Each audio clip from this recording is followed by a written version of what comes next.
For 3,000 years, the greatest empires in history made the same fatal mistake. They marched onto the Iranian plateau with absolute confidence, convinced they could erase this civilization forever. The disciplined phalanxes of Alexander the Great stormed through these lands. The iron legions of Rome advanced here. Arab armies arrived under the banner of a new faith, and the devastating hordes of Genghis Khan swept across the region, leaving behind ruins and silence. Any other civilization would have disappeared under such relentless destruction.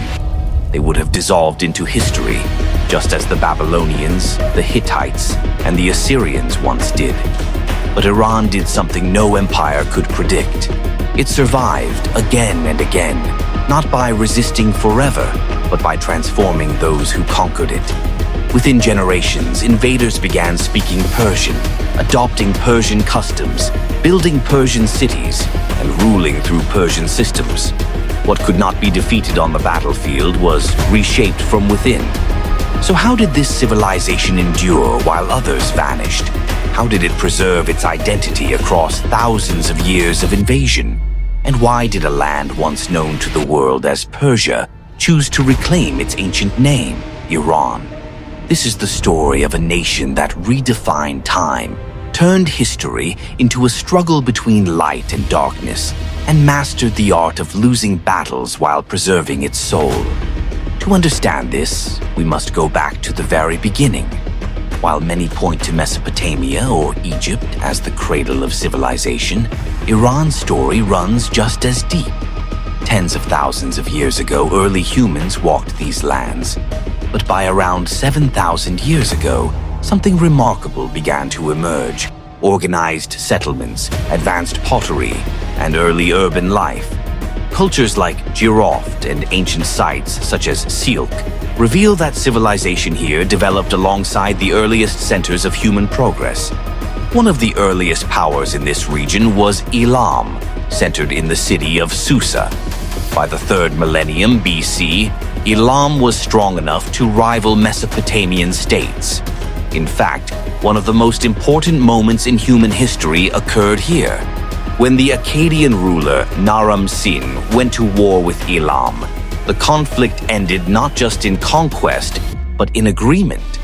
A written treaty was formed, one of the first in recorded history. From the very beginning, this land was shaping the rules of global diplomacy. But the people we now call Iranians arrived later. Between 2000 and 1500 BC, Indo-European tribes migrated into the region. They called themselves Aryans, meaning noble, and named their land Aryanem Vaija. Over time, that name evolved into Iran. These groups blended with older cultures and formed powerful alliances, most notably the Medes and the Persians. And here, something even more powerful than armies emerged. An idea, a belief system that would shape not just Iran, but the entire world. Long before Christianity or Islam, the prophet Zoroaster introduced a revolutionary vision. The universe as a battlefield between good and evil. Between Ahura Mazda, the force of truth and light, and Ahriman, the embodiment of darkness. For the first time in history, time itself was no longer seen as a cycle. It became a straight line, with a beginning, a purpose, and an end. A final judgment, a decisive victory of good over evil. This idea would later influence Judaism, Christianity, and Islam. Even thinkers like Friedrich Nietzsche recognized how deeply this concept shaped human thought. From this foundation, the first great Iranian empire rose. In 550 BC, Cyrus the Great united the Medes and Persians and created what would become the Achaemenid Empire, the first true superpower in history. But Cyrus ruled differently. He did not destroy cultures, he preserved them. He allowed conquered people to keep their traditions, their religions, and their identity.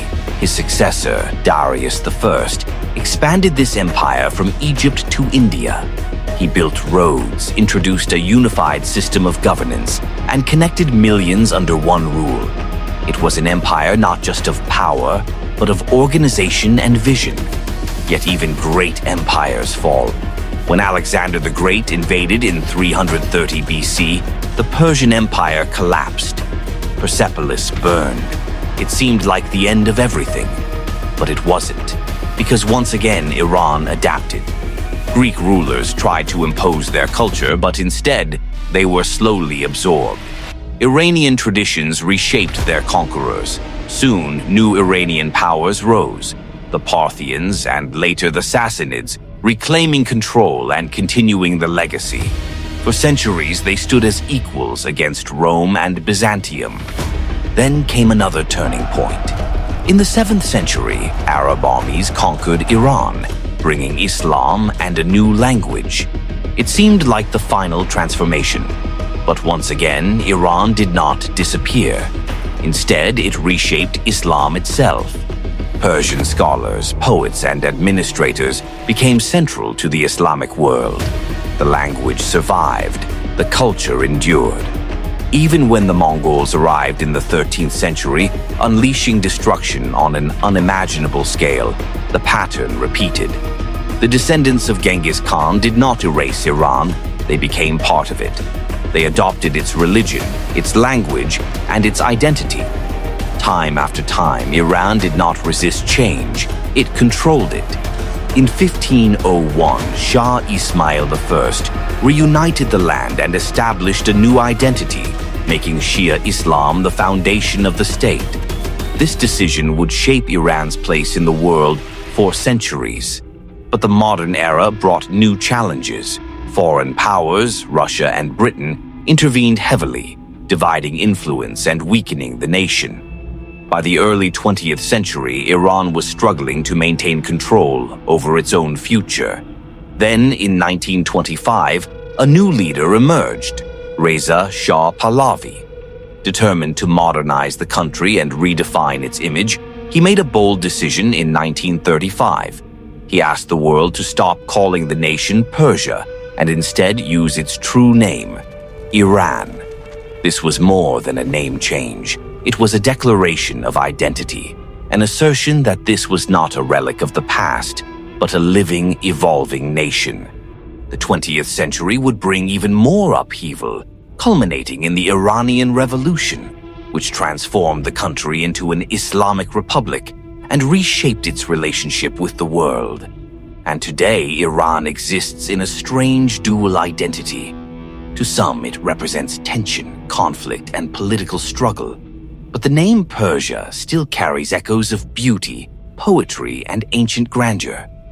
Two identities, one nation, a constant struggle over how it is seen and how it sees itself. Across 5,000 years, Iran developed a survival strategy unlike any other. It did not simply resist its enemies, it transformed them, it absorbed them, it outlasted them. And perhaps its greatest battle is not one fought with weapons, but with identity itself. Because behind the name of a country lies something deeper. A quiet, enduring struggle between past and present, between perception and truth. This is the mystery of Iran, the civilization that learned how to lose the world and still keep its soul.